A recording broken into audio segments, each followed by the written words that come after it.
What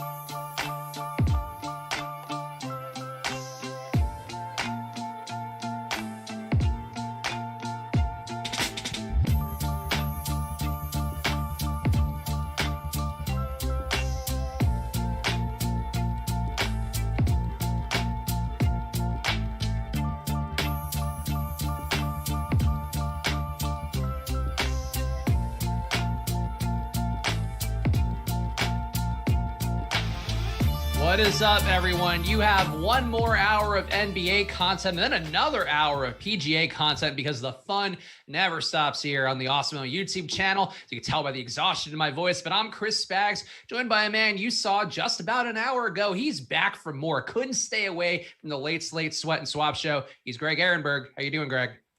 Yeah, pretty good. Very weird slate so far. There's a bunch of like Rashawn Holmes, who I know. I saw Jacob Kimball, first person to post in the chat. He messaged me on Twitter about 15 minutes ago and said, "Is Rashawn Holmes playing tonight?" And I was like, "Oh, that can't be good news for Rashawn Holmes." And then I looked up his lineup. Not a good start. I'm just kind of getting updated on everything now because there's just enough time in between shows for me to finish. Go eat dinner, go to the bathroom, and come right back to do another show. So I'm not really caught up to date totally on all the ongoings on the ongoing games, but looking at the stats right now. Yeah, it is a bit of an interesting start so far. Domantas Sabonis looking like a potential slate breaker, as one might expect in a spot against Brooklyn. And I think this is one of those things we've talked about enough. We are going to talk about both this 3-game late slate as well as the showdown slate that's coming up. I think it locks a half hour after this show will be ending. But we'll talk about all those things involved coming up. But Domantas Sabonis having a big day here, Greg. I know this is something that we talk about a lot across all the shows where you have another player like Caris LeVert coming into the mix. And normally that means that Domantas Sabonis is going to be even more volatile, a guy who's not going to get the same usage. The first couple games is around a 20% usage rate with Caris LeVert in.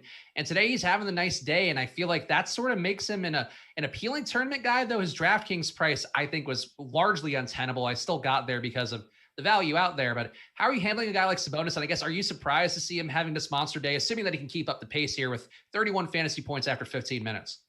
All right, so looking at his box score right now, let's talk about what's not sustainable. He has 2 steals and a block in 14 minutes. Not stuff I would expect him to keep up. He's also shooting 75% from the field, which is also something I would not expect him to keep up. So going forward, even with Caris LeVert there, I have to expect he's going to have less usage going forward. That's even been the case so far this game. He's just making every shot he's taking, and then he also has these defensive stats. So it's an outlier game for sure. Like, nothing what he's doing is sustainable right now.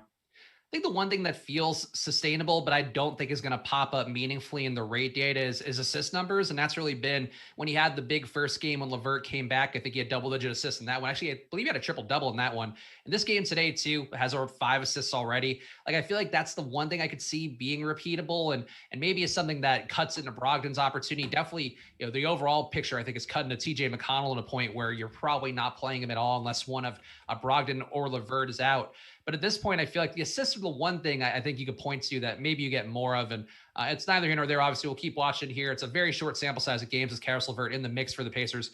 And Greg, LeVert was a chalk play today on FanDuel. And I actually have no idea on how he's doing because I don't know how to track live FanDuel scores in as efficient way as DraftKings has. But 17.75 DK points. So as a value play, how are you feeling about him? I know you were heavy on him, as pretty much anybody playing on FanDuel today, including myself, would have been. Yeah, I mean, he has 16 fantasy points with 4 minutes left in the second quarter. So, yeah, I mean, he's going to pretty comfortably cruise to somewhere between, it looks like 30 and 40 fantasy points, which at his just ridiculous 4,400 price tag. Maybe FanDuel will price him all the way up to 4,600 for next slate as they just slowly, incrementally increase Caris LeVert's price. And then, in, maybe a month or two, he'll be at a reasonable salary. Yeah, Caris LeVert, I mean, the revenge game narratives aside, I think always been a productive per minute guy. And I will say one game that I have on the TV, I'm sure a lot of you guys watching tonight on ESPN, the Bucks and Sixers game. And I have to say, Ben Simmons really started this one poorly, but it seemed like they kind of lucked into something interesting with them, or maybe not lucked into, but out of necessity pivoted to having Tobias Harris playing what's the point guard position, setting up a lot of rim runs for Ben Simmons. And I know I was heavy on Ben Simmons on both DraftKings and FanDuel tonight, Greg, but how are you feeling about Ben Simmons' performance? I think on FanDuel, to me, he seemed like a more unavoidable play. Yeah, so he's 7,900. I think I ended up with him in 24% of my lineups off the top of my head. And yeah, he was one of my highest owned point guards on the slate. I have to see what was his ownership even. Like I feel like that's probably relatively I think close you were to the with the field. field, basically. Yeah.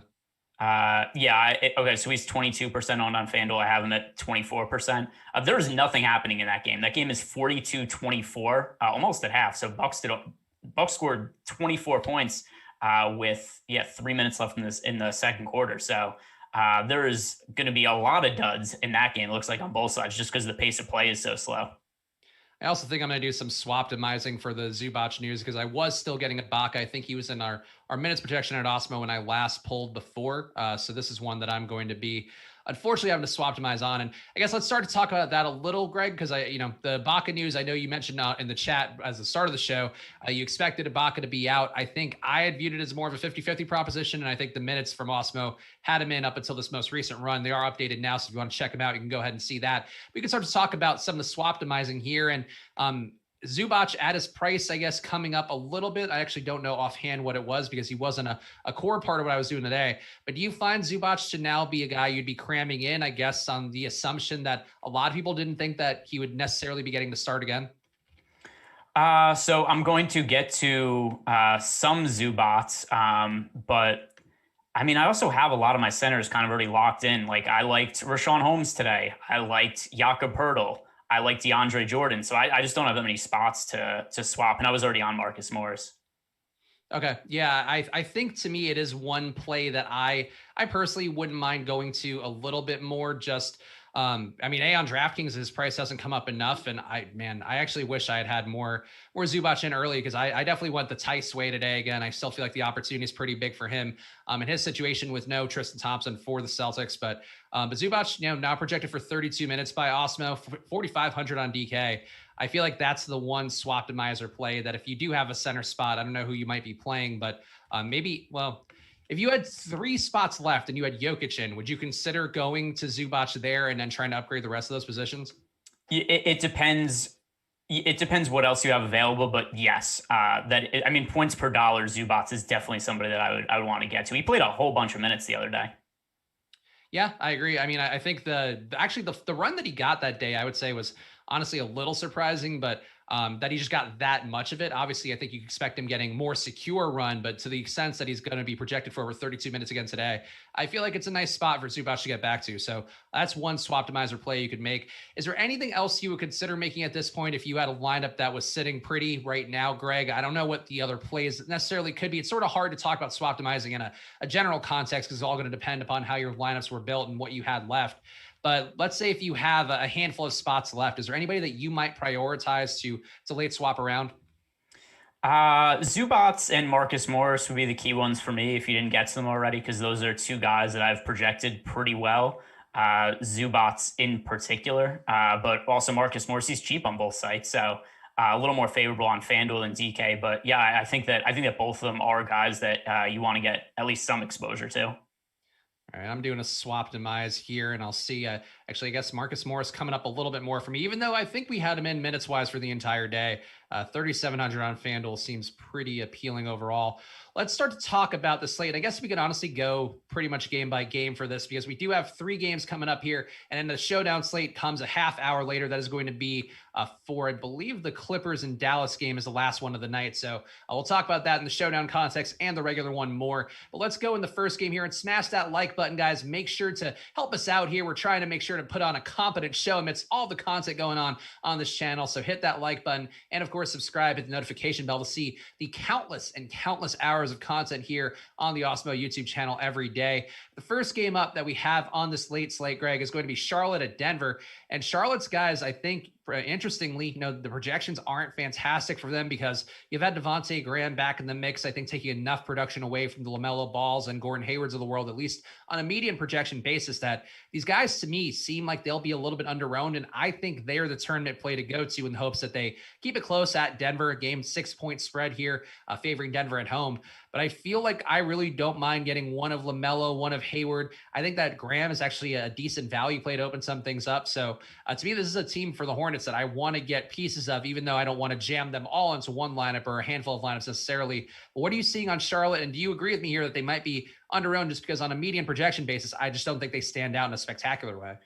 Yeah, so this is a team, I think it depends how many lineups you're playing, because if you're only playing one or just a handful of lineups, I don't really think there's any reason to go to anybody on Charlotte with too much regularity. Even though it's a 3-game slate, I think there's much better value elsewhere, especially we're still waiting on the Jimmy Butler news, and what's going to happen with him is going to have a lot of sway on the slate. But yeah, if you're building multiple lineups or, like 20 plus lineups, then I think that it's a little more reasonable to get some. I still think LaMelo Ball is really overpriced. The one that it looks the most favorable to me is a Gordon Hayward. And then you could also consider, I think, Miles Bridges as an okay value play on FanDuel. But just where the prices are, I don't think that they're correct for this matchup against Denver. That, and also you mentioned Davonte Graham, him now being back in the mix, that's going to take away minutes and usage from guys like Terry Rozier, LaMelo Ball. So it makes them slightly less appealing plays. And I assume that Graham's minutes are going to start to creep up. They've been pretty low so far. Yeah, I think he's definitely locked into that sixth man role, and you do have Malik Monk kind of breathing down his neck for really whatever excess minutes could pop up. But I agree. I think Davonte Graham, to me, I think on a projection basis, he definitely is squeezing LaMelo Ball, and really on an actual in-game basis too, where the ceilings are going to be harder for multiple guys to get between LaMelo, between Terry Rozier and Gordon Hayward. PJ Washington too, you could probably throw into the mix there. But Graham, to me, getting that second unit run where he is going to be without at least a couple of these guys in the lineup, I think bodes well for him. In this situation against Denver, a team that, does give up a good amount of assists, 12% more assisted twos than league average, about 4% more assisted threes. I feel like Davonte Graham, that's kind of his whole game, is either knocking down threes or setting up other guys for shots, either rim runs or open threes. I think Davonte Graham is really, I would say, well, let's see his ownership, because that could be a big deciding factor here. Davonte Graham, the ownership projections are up on, of course, the night slate every single night. So make sure you're going to awesemo.com/join. Use that promo code Shamrock if you want to get half off your first week as well. That code expires today, so you got to get in now if you want to get that. I don't know when we'll have one quite as good coming up, and it's every sport too, not just NBA. Get the March Madness projections, the PGA projections, MMA as well. But Davonte Graham, only 10% on the DK night slate. So to me, at 10%, Greg, that's the low-owned play that I think I want to get the most of. But do you feel any differently about Davonte Graham here? We also have PJ Washington under 10% owned. There are a few viable guys here who are not going to be too highly owned.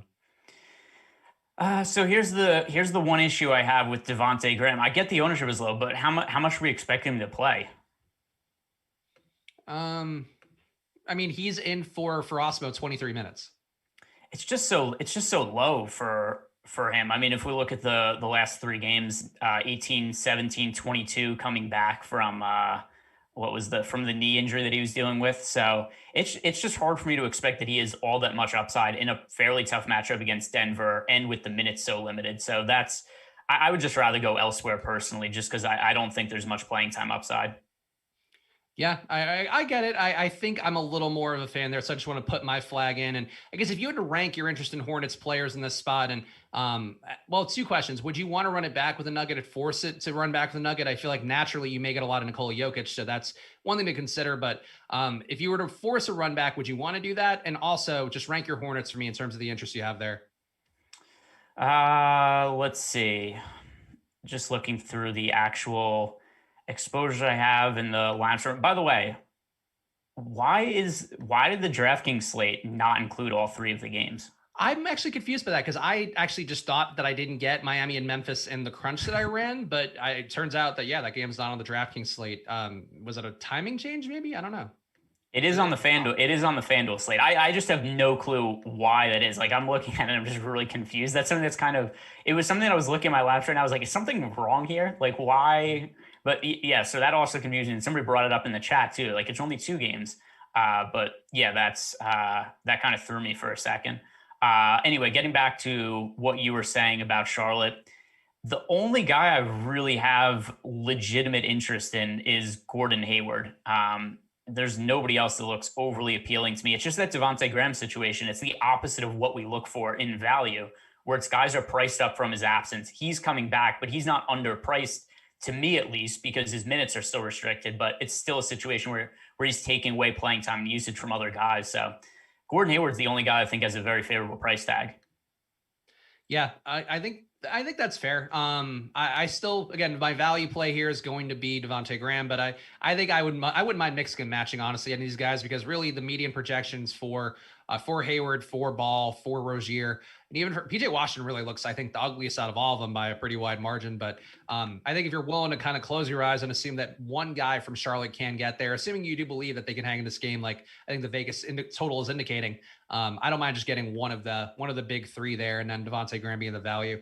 Denver's side, though, Nikola Jokic, the question there is going to be both on FanDuel and DraftKings, is he the play you build around? Because I think normally I do feel I'm a little bit lower on Jokic than the field. I like him, obviously, but I think I normally end up getting a little cheaper at center or just trying to go some different directions because of the ownership. But on this slate, going against a Charlotte team that also gives up a lot of assisted plays and frankly just doesn't have a lot that I think can defend Jokic, you're going to see Cody Zeller in there. You're going to see Bismack Biyombo. Neither one really is going to put any terror in the heart of Nikola Jokic tonight.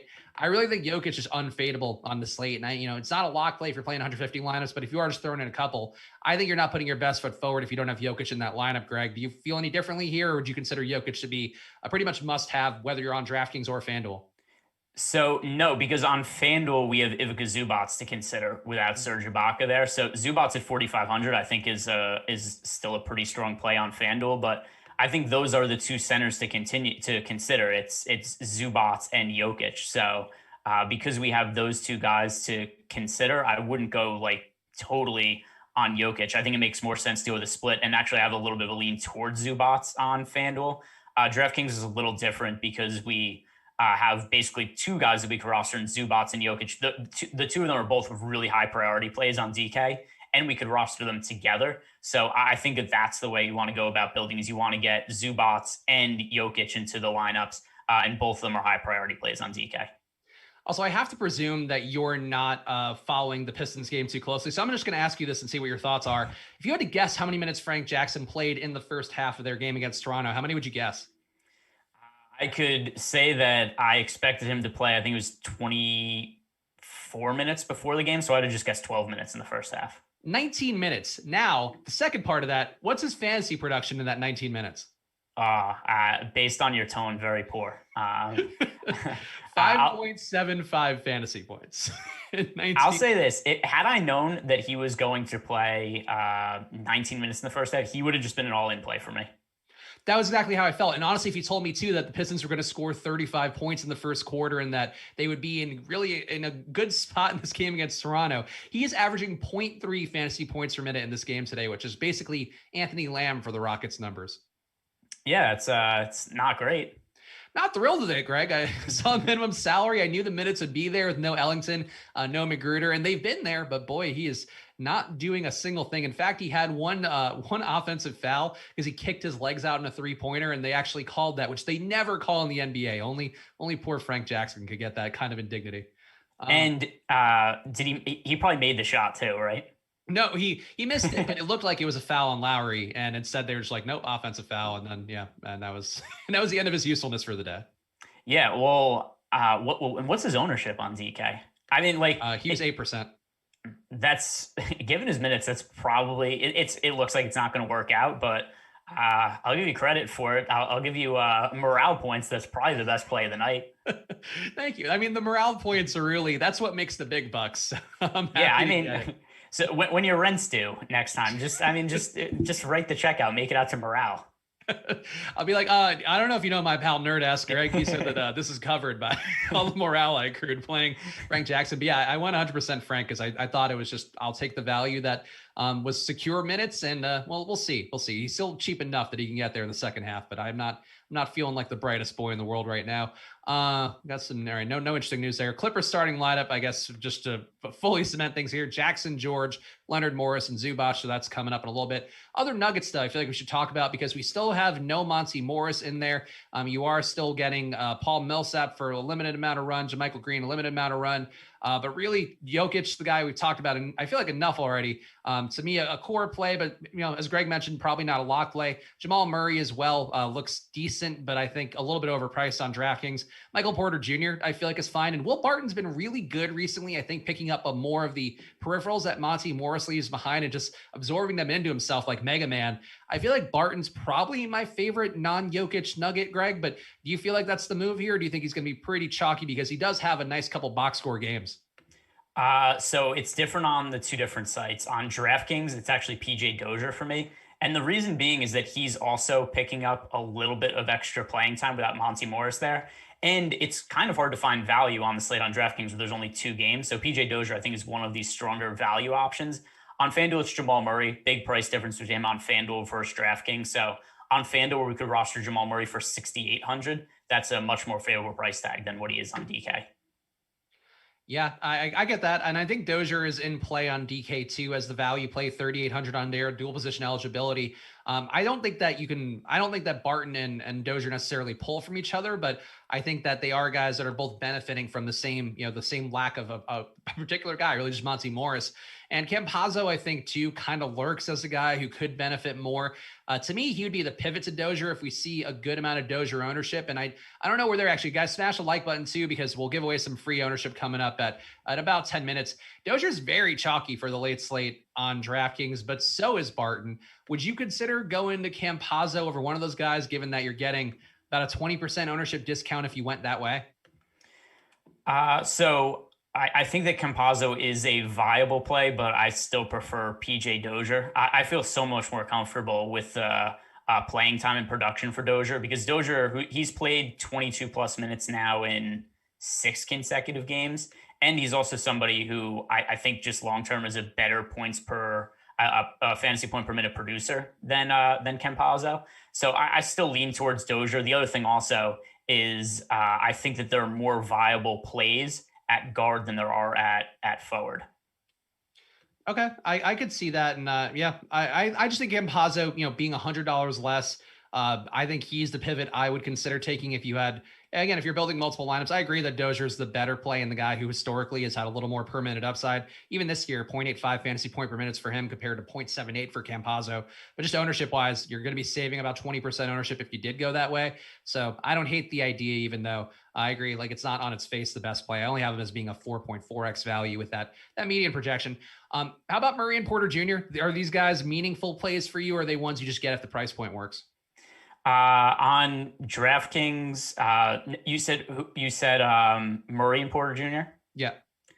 Not on DraftKings. On FanDuel, yes. On Murray, like I said, I mean the 6,800 price tag is way more appealing for Murray on FanDuel than DK, and then the same goes for Michael Porter Jr. 6,500 on FanDuel. And so let's talk about a scenario where Jimmy Butler doesn't play. His stat is still up in the air. That's going to have a lot of weight for this slate, at least on FanDuel. DraftKings, it doesn't matter because DraftKings is just oddly, it was actually a very FanDuel move of DraftKings to just randomly leave a game off the slate.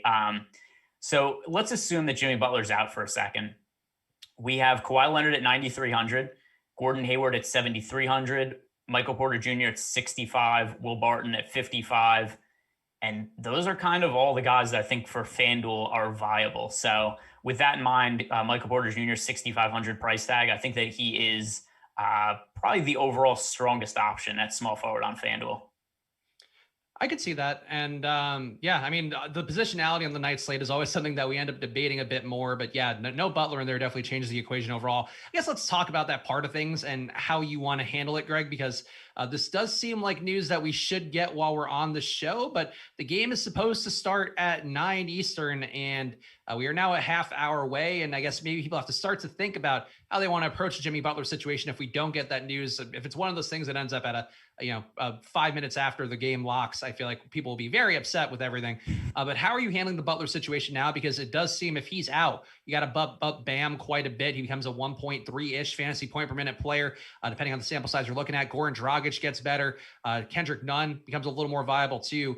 What are you anticipating if Butler is out? And then I guess if he's in, I assume you just kind of got to jam him in because people won't be playing him as much as they should. So I am really quickly looking right now to see if the betting line has moved at all, just out of curiosity. 1 point. So not since Josh and I did live before. Like I was just curious if there was any like real significant line movement in favor of Miami or Memphis, where maybe there was some information or tweets that had come out that would give us a little bit more of an indication whether Jimmy Butler's in or out. I'm kind of leaning towards thinking that he is out at this point in time. Although with that said, I still think it's kind of a coin toss. Even if he does play, though, 10,800 on FanDuel, that's a really steep price point for Jimmy Butler, who played really well while Bam Adebayo was out. Except now that Bam is back, I don't really expect any real restrictions on him. And Jimmy Butler's just gotten to be so expensive. I don't think that's a price point that I'm willing to play him at, even with the positionality on FanDuel and the limited amount of options. And then obviously we don't have to consider him on DraftKings where that game isn't on the slate. It's going to matter for late swap purposes though. Yeah, thanks to DraftKings for not putting the game on a slate. So it's not even something you have to worry about. A little bit less stress on DraftKings for one day at least. Well, with the night slate, maybe not the main slate. But one thing that struck out to me with Butler last game against Cleveland, and this is really one of the first few games he's had with Bam back in, Dragic available, all the guys available. And I don't know that it'll stand, but he still had 30% usage in that game and still had double-digit rebounds. The assists came down a little bit, but overall, and I don't have the attempted assists on that, so I don't have that number in front of me right now. So maybe that also could have been completely flat. But it does seem to me like I know the rates historically for Butler have been that he drops off a cliff whenever you have all the Heat guys healthy. Is it possible, Greg? And I guess this is sort of a small sample size question, even though we've had a lot of sample size now of him having this higher usage, having more rebound upside, all of that. Are you willing to trust the short-term sample with Butler? Because I think you can get there if you look at the numbers he had in that court time without Dragic and without Hero and Nunn, really all those guys rotating around, Bam as well. Or are you kind of focusing on the longer-term sample because they might just need him to be hero ball Butler a little bit more now because the Heat are, not playing fantastically overall in the year. But I guess now they've actually won their last 10 games. I didn't realize that. Yeah. I still don't buy into it. I think it's been they've had so many injuries this year. Like how many games recently have they had everybody healthy for? It hasn't been that many. And even though Bam is back now, his minutes from last game he played 30, so slightly less than we usually see. We usually see like 35 to 38 from Bam Adebayo. So he played a few less minutes than usual. And then still we've seen from other guys, we've seen Goran Dragic miss games. We've seen Tyler Hero miss games. And even if I remember correctly, I'm pretty sure Tyler Hero was questionable prior to last game. So he might not have been totally at 100%. So with everybody active, I'm not buying into Jimmy Butler, the assist rate going forward. He's somebody who I think he's right now at his peak. Like I can't imagine his price gets more expensive than what it currently is. I think the one thing that jumps out to me is his season-long sample. And again, this has been with all the rotating injuries that we just talked about, but 1.45 fantasy points per minute overall in the year. And like with the projections that I have today, which I think are about in line with Awesemo's, a little bit less, but still pretty close to where Awesemo has him. It's only a 1.24 fantasy point per minute guy. And I guess, it does seem based on going back to last year, like you could expect him to drop off, but I think if you get him healthy today, if you get him in healthy enough to play, I think I would be inclined to just try to pay the price to get different. And obviously if you could find value and just jam in whatever value, I think that's one approach, but I'm a more of a Butler believer, I guess. And I think too, that, the best option on FanDuel is probably going to be if he sits, and then you can actually have some way to spread it around to guys who should have a lot more upside. Yeah. And I'm just going to scan, Twitter for a second, see if News God has posted anything about him. Have you seen any tweets or updates on Jimmy Butler? No, I just saw that he was warming up or trying it out earlier, and that was the last that I saw. Also, Keldon Johnson in the locker room, which if you've been playing Keldon Johnson, and another turn in the Keldon Johnson massacre that is playing him any night. It's crazy that Keldon Johnson just can't there's always some reason that he can't play more minutes. Because I think the intention is from the Spurs to give him 30 minutes, and it just never happens. Yeah, I agree. I mean, Derek White, I guess, disappointing some people too in the premium Slack I'm seeing now. I feel like, there's a lot of guys on that San Antonio team. Butler will play. So there you go. I think now, you have a half hour now left to lock. Man, I think Butler will end up mostly appropriately owned on FanDuel. Maybe a little bit less than he should be, but probably mostly appropriately owned. Other news, Aaron Baines starts second half out of Chris Boucher. Whoopee. All right, so Jimmy Butler, he's just not a good play to me, though, on FanDuel at 10,800.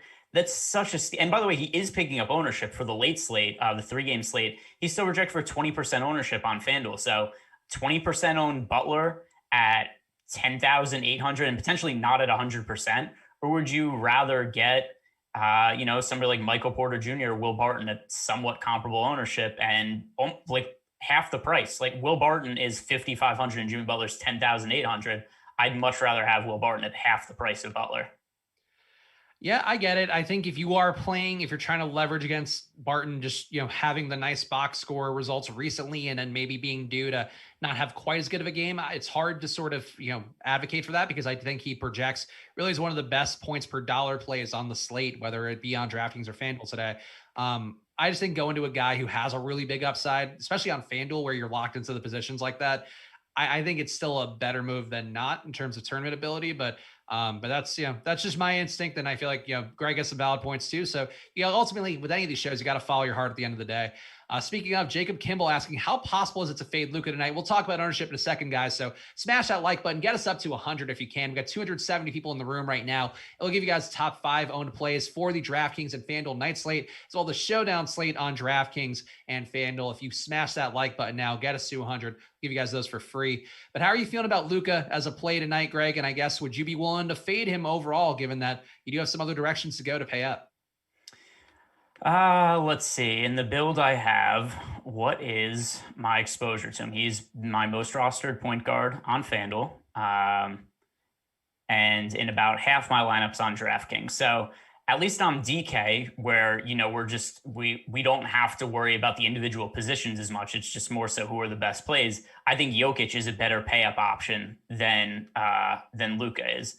But if we get into FanDuel, then I think it's really hard to avoid Luka, where we look at some of the other point guard options. Also, Luka, 10,200, pretty favorable price tag on FanDuel. LaMelo, I think, is too expensive at 8,200. Morant, I think, is a little bit too expensive at 8,000. Jamal Murray, I think, is viable at 6,800. And then there are just not that many good point guard options beyond that. Jalen Brunson, 5,300. Dragic, 52. Whatever, I don't have to read off all the names. Everybody's got the pricing from them. They could see what it is. But more so the point here is I think Luka at 10,200 is a pretty appealing play on FanDuel, less so on DraftKings, while still a good play, just because I think Jokic is higher priority. Okay, yeah, I think I'm on a similar page just because of the positions. I think you want to get Jokic in more. Luka, we talked about it earlier in the tip-off show that I do like the price discount on Kawhi on DraftKings. Like, I feel like you can get comparable range of outcomes there. Obviously, a Luka ceiling day might be tough for Kawhi to hit, given that you do have Paul George in there, and also Zubac taking some possessions away as a starter. But Kawhi playing 40 minutes last game gave me some degree of hope that there's probably a higher minute ceiling for him, and which is what I think he needs to really be competitive against a guy like Luka. And I think if you go on DraftKings and you get Kawhi there, and you could save money at point guard and get somebody you have whatever degree of faith in, or even if you went to a LaMelo and went really contrarian, LaMelo's got a ceiling, I think, in line with the game that Luka will have tonight against the Clippers. So you can move away from him. He's still going to be a play that, if you are putting in a bunch of lineups, you're going to get to Luka a good amount. And I think for the showdown, definitely not a play I would really want to fade. But I think for the night slate, especially on FanDuel where you have the 3 games, there's enough ways to move away there with enough guys to pay up who I think have comparable ranges of outcomes. Yeah, and then right here we just got a question from Jacob Kimball, which I think we could. I gave my answer in the YouTube chat, but whatever. How many minutes do you think Paul Millsap is projected for? Or how many did you give him? Personally, I gave him 25, and it doesn't really make him a strong play on this slate, especially because I think Marcus Morris is a really good value option, and Paul Millsap isn't that cheap. He is 5,200 on FanDuel, and on DraftKings, Millsap is 4,400, which is a little more favorable. But even in 25 minutes, he doesn't look that good. I think you'd have to give Millsap like 28 minutes or something like that to become a viable option. And I don't think that's in the cards for him. They've been pretty cautious with his minutes. If you look at the recent playing time for Millsap over the last 4 games, 16 minutes, 22, 23, 25. So even 24 might be a little bit on the high end. Millsap, how do you feel about him as a play? Not somebody I think I would want to prioritize much. I don't think I would have gotten to him. I might have gotten him if I were doing a 20 max or something, but I think if I'm just doing any sort of lower level amount of entries, I'm probably not getting him at all. The 24 minutes, I feel like you need him to run you need him to run decently there. That Awesemo has to protect for actually 21 minutes. At his price point, I would rather have Dozier cheaper. I'd rather take the stab at Campazzo if you're trying to take a peripheral nugget, but I get it. Millsap still has theoretically been productive this year. He's still a 0.92 fantasy point per minute guy in the year. Like I don't hate it. It just wasn't the play for me. Yeah. And then Here we have also from Jacob. We could, I mean, he's like the producer of the show right now. He's just firing in questions and they're good talking points. I do think there's a little more to talk about on the FanDuel slate and the DraftKings slate, just because 50% more games. He asked about the power forward options. He thinks they're thin on FanDuel. I disagree. I think Marcus Morris at 3,700 is one of the best value plays on the slate. Pay up options. Adebayo 8,300. That's a little cheaper than he normally is. Porzingis at 82. I think that's a reasonable price tag. PJ Washington at 6,000. Not a priority play for me, but I think he's at least viable. The three guys that I think are the strongest plays at power forward FanDuel, Marcus Morris being number one, and then Porzingis and Adebayo being 2A and 2B.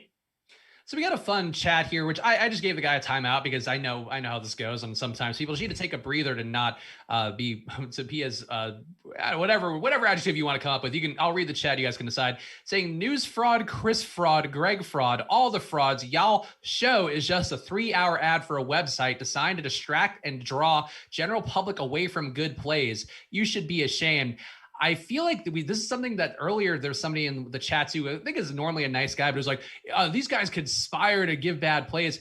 Because I mentioned that Cleveland could hang in a game that I think they're hanging in right now and actually winning by 8 points in the first quarter. I mean, that won't necessarily hold, but you guys have to realize, like, especially on this channel, I don't know if there are other channels out there that are part of a cabal of DFS manipulation. I can't speak to that, but I know here every day with whether Josh gets Alex Len right or wrong, or he gets something else right or wrong, whether I get something right or wrong, like we're playing these guys every night. Sometimes it'll change over the course of hours because that's the nature of DFS. But like, if you're watching shows, like just don't watch people that you think are lying to you. But I couldn't possibly juggle the left brain, right brain of being like, oh, those guys are great play, but let me make sure to not tell people about that one, or be like, oh, this guy sucks. Let me make sure to lie about him. Like you got to take some accountability for your own lineups at some point.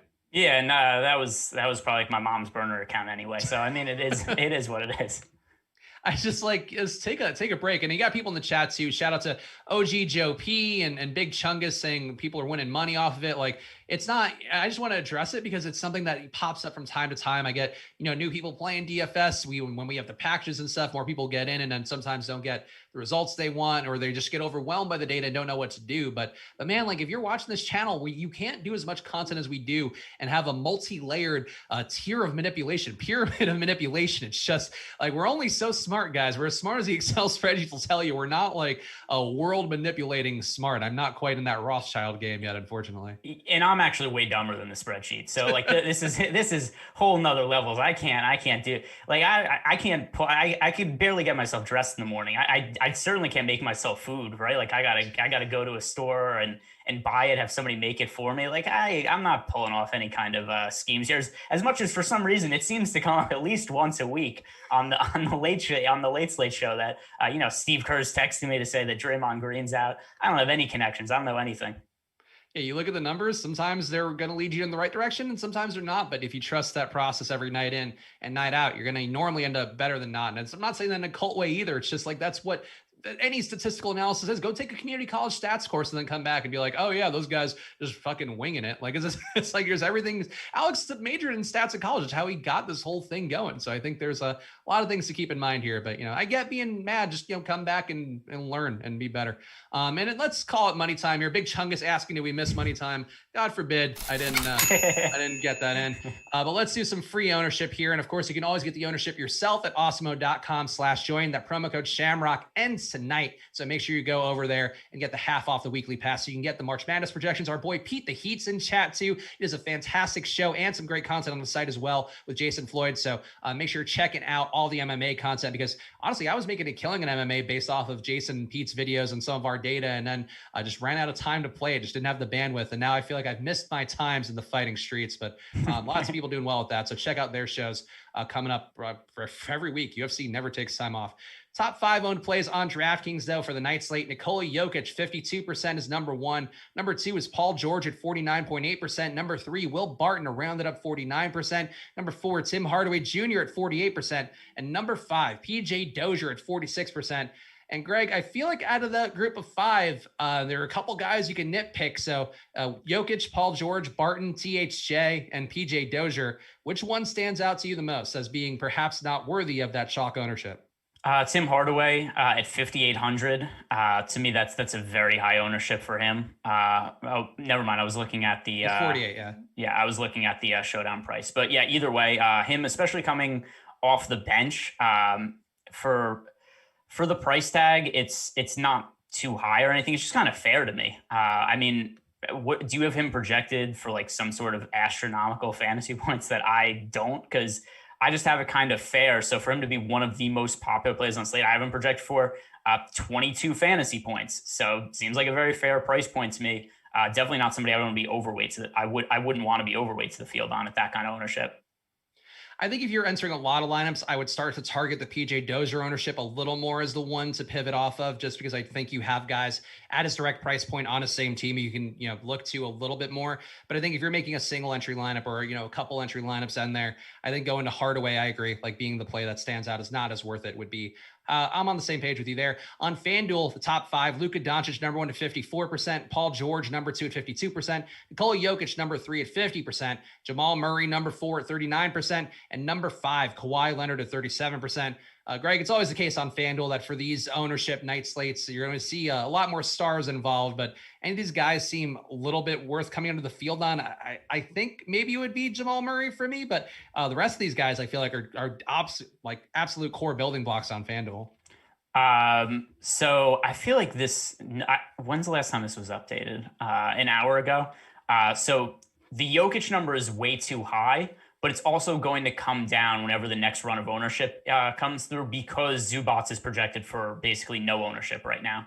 And Zubats is such a strong play to me at center right now that I think that he is somebody that warrants ownership, and the Jokic number is too high. But that's not the right number, I don't think, anyway.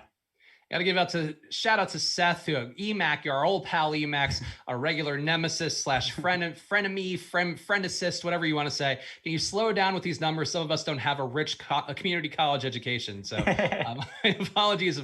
Look, hey, if everybody out there, we should start a program here for Awesemo. Everybody take one community college stats class and come back and then be like, oh yeah, now I know these terms that I hear on the channels every day that I have no idea what it means. And I know for me, that was a lot of time spent reading Excel and watching YouTube videos of not the most electric things I've ever seen, Greg. I don't know if you ever watched an Excel prep video, but boy, they don't bring a lot of style to those.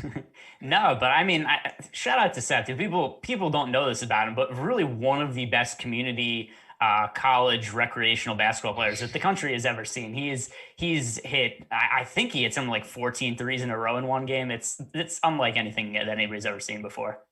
And Big Chunk is saying he's in roofing and he wins, so come on. Yeah, look, I mean, I think you can also pick up a lot through osmosis and through the, just watching shows and understanding things, watching some of the Learn DFS tools or reading those articles on the site too, I think are pretty helpful. But that's just me. But Big Chungus, you know what? We're going to just answer a bunch of questions here down the stretch to talk some more about the plays that we haven't hit on. But DK, top GPP play tonight, any position he's wondering. So if we're talking top GPP plays, Greg, I feel like we need to go under 10% ish owned, because I think that's sort of where the value will be squeezed out a bit more. And I think under 10% for me, I still think it's going to be Davonte Graham. I just like him at his price. Well, actually, no, this is FanDuel ownership. Never mind. But he's also pretty cheap on FanDuel. Davonte Graham really is going to be my guy on both sides. He's under 10% or at 10% flat on DraftKings, under 10% on FanDuel. I just like him being able to do enough where he's not going to kill you. I think he has a shot to get to 30 fantasy points. And I think that's really what I need on a night slate. But Greg, if you had to pick a guy who's a GPP play on DraftKings that's going to be low enough owned, some of the guys here under 10%, Davonte Graham, Trey Burke, PJ Washington, Willie Cauley-Stein, Malik Monk, lots of luminaries, lots of trash in there. But what would you find to be the ideal GPP play for DK? All right, let me sort it here. Has there been an ownership update since I've been talking, or no? I don't believe so, unless I missed it. All right. So, if we're going sub 10%, there aren't really any options. Even Davonte Graham himself is at 10%. I guess clearly that qualifies, Greg. How dare you? Well, you said under 10%. I mean, if you would have known in your community college stats course over under 10%, 10 is not under 10%. That is right at the number. It is not. You want to go with less than or equal to. You need to take stats too. So Davonte Graham, who we've ruled out, just by default, I think it becomes PJ Washington at 6,500 because he's the only guy that I see as any viable under 10%. Yeah, I think PJ Washington, in terms of the guys who have established that ceiling in the past, does seem I like the one who jumps out. And and he has been getting, if you're trying to justify that play, has been getting some more backup center minutes, even with Biyombo and Zeller back in the rotation. They do seem to be carving out a few minutes for him at center. And I don't know that it'll be the case. So I guess against Denver, if he's running against the second unit, he's probably playing against JaMychal Green at center, or or Bill Murray at center, really anybody. Playing JaMychal Green at center or Harkenstein if he gets a little more runs. So I think either way, PJ Washington, I think, is probably the second best play behind Davonte Graham. Yeah, I mean, a little bit of a cheat there, but anybody in the Miami-Memphis game who you find important now that we have the Butler news? And we also got a Grizzlies starting lineup at some point here, which does move things around a bit. You have Morant, Grayson Allen in the starting lineup, Dylan Brooks, Kyle Anderson, and Jonas Valanciunas. Anybody really appealing to you at all on Memphis or Miami now that we have Butler in? I think now these guys are appropriately priced for the most part. Memphis as well. I don't see these guys really being fantastic plays. I guess Jonas is sort of the other non-Zubac pivot to Jokic on the slate, so maybe that's worth something, but I don't have the most confidence there. I feel like this game to me now is completely unappealing. So are you talking for and by the way, like my computer is just like, hey, you want to update Adobe right now? No, we'll handle that. We'll handle that likely never, because I've been hitting the remind me later on that now for, I don't know, 18 months. So no, now's not the time we're going to do it either. Are you asking for the main slate or for the FanDuel 3-game slate? For the FanDuel slate. Okay, so for the FanDuel slate, I think Bam Adebayo is important just because his price point 8,300 is appealing, and we have to roster 2 power forwards. Like I was saying before, I think there are 3 power forwards that you really want to make as the core guys to rotate in your lineups. Marcus Morris being the most important, and then Adebayo and Porzingis interchangeable at 8,300 and 8,200. Jimmy Butler to me overpriced at 10,800. That's a lot more than I want to pay for Jimmy Butler personally. I actually think that going forward, Kawhi Leonard more often than not should probably be more expensive than Jimmy Butler, and he's $1,500 cheaper, and I have them project for almost the same number of fantasy points. Other Heat players, once again, with all the guards active, Goran Dragic, Kendrick Nunn, and Tyler Hero, the only one that I think is somewhat viable is Tyler Hero at 5,300, but even him is a fairly weak play.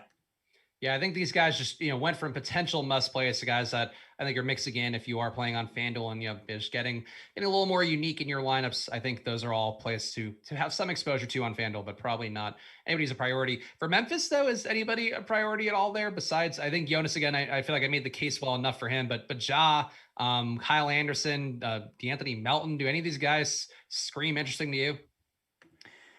Not on FanDuel. Scanning through. Oh, never mind. They're not on DraftKings, so it doesn't even matter. No, and the other thing too is that since we have 3 games to choose from, I don't think anybody's a high priority. Like Morant is in my build, but at less exposure than the field has for him. And then same like Kyle Anderson in my build, less exposure than the field has to him. So no, like Valanciunas not in there because I think Jokic and Zubac are both far superior options. So nobody here that I think really makes for a good play.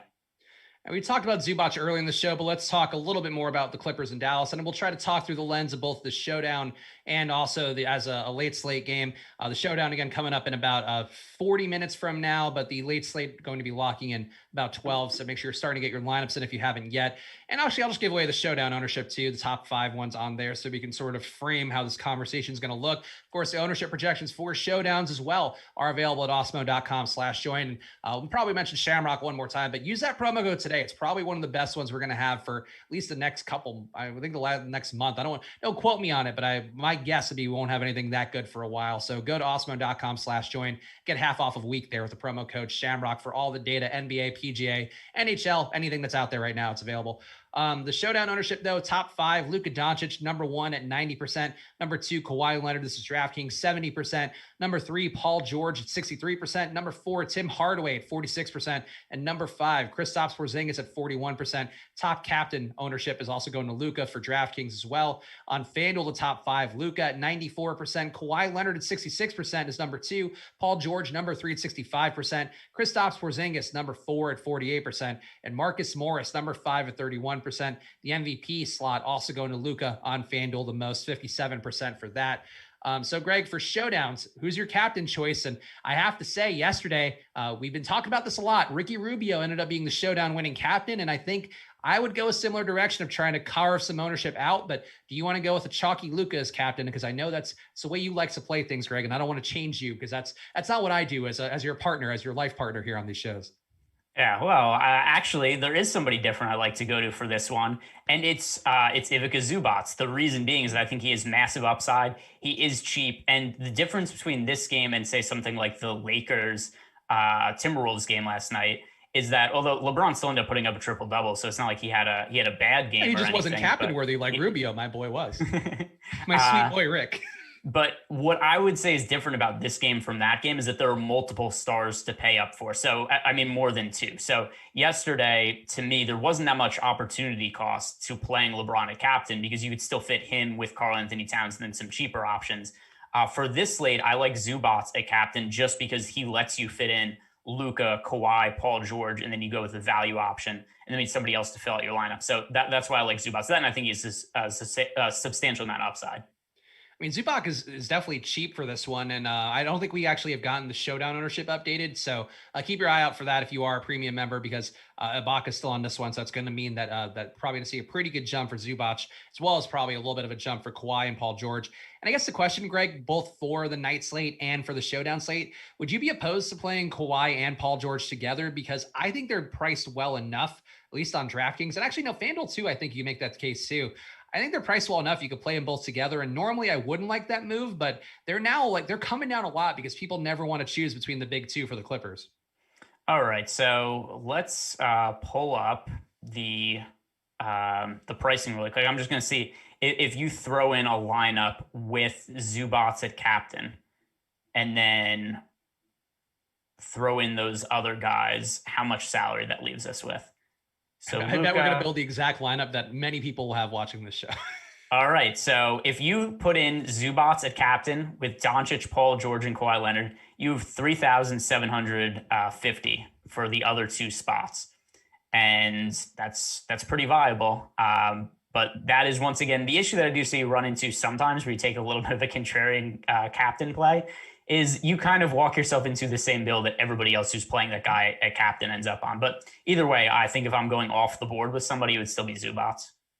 I think that was also like a pretty good point you made yesterday, where even if you are taking low owned captain, you probably need to get different at least one more spot. And that could mean, and it's just, theoretical, but that could mean playing Zubac at captain and then dropping off of Luka and going to Porzingis instead with the same salary spot that you would have, left over. Or I guess just avoiding Luka. Like, I guess if you avoid Luka, go to Porzingis.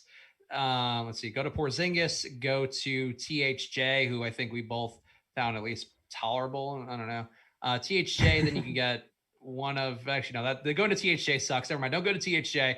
Go to Maxi Kleber at 5,000. That leaves you 5,300 left. Then you go to Marcus Morris. So Zubac at captain, Porzingis, Leonard, George, Kleber, and Marcus Morris. I actually kind of like that lineup. I think that captures, the Zubac captain, which is going to be low owned, allows you to get some stars in. I don't know that I would want to fade Luka necessarily, but I think that's sort of the thought process I would have even if you are taking a low owned captain. Yeah, I don't even want to. So I just put together I don't even want to give it out because I know it's the lineup that everybody plays with Zubac at captain, but there's one very obvious lineup that just kind of builds itself once you have Zubac in at captain that I assume that 90% of Zubac's captain lineups will have.